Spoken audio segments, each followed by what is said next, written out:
Hi, everybody. I'm going to talk about Strange Pictures by Uketsu. So, y'all probably remember Strange Houses. And this is the second book from Uketsu. Uketsu? Anyway, I don't speak Japanese. I'm sorry if I'm butchering his name. I don't mean it.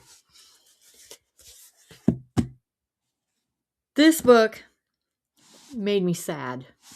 Looking at my notes. It made me sad. It's full of child psychology and family trauma that lasts. Oh, like generational trauma, something like that.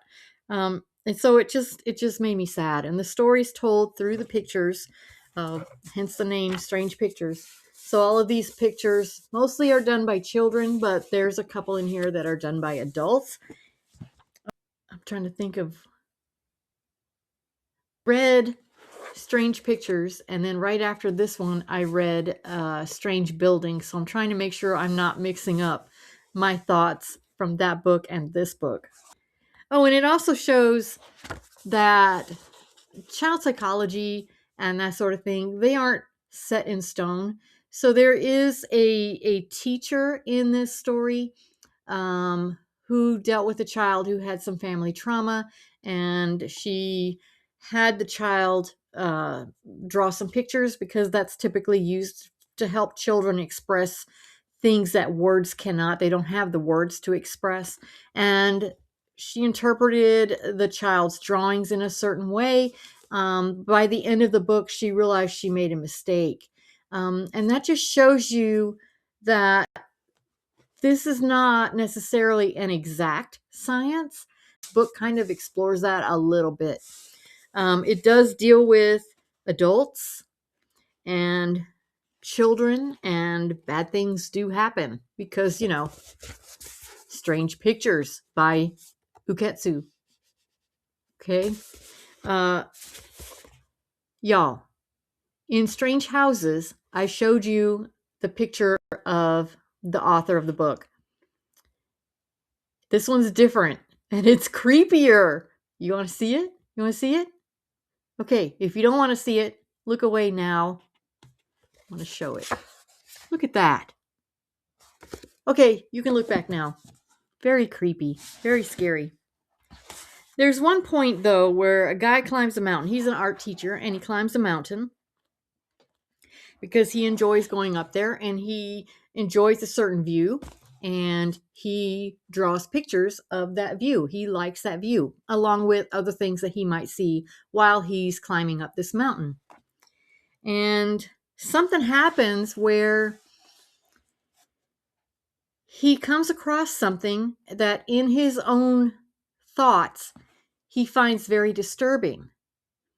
And so he pulls out of his pocket a pen or a pencil, something like that, and a piece of paper, and draws. And the purpose of that drawing is to protect them. Like, he wants to protect them. And I am reading my notes. But it doesn't tell us who or what he wants to protect or what he saw. So we're kind of left in the dark. Even towards the end of it, we're only left with conjecture as to what we think he saw, and how he was able to draw the picture because of what happened to him. So some bad stuff happens to people, and there are all these different pictures that are going on in here. And everybody it's like they're all, and I'm flipping through the book, it's like they're all connected to each other.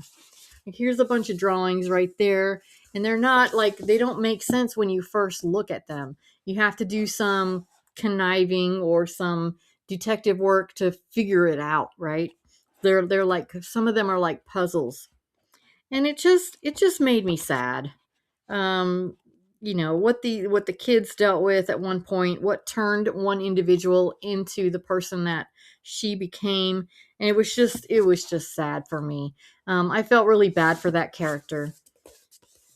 Does that mean that I condone what happened? No, I don't. I do not. But I do feel bad for them.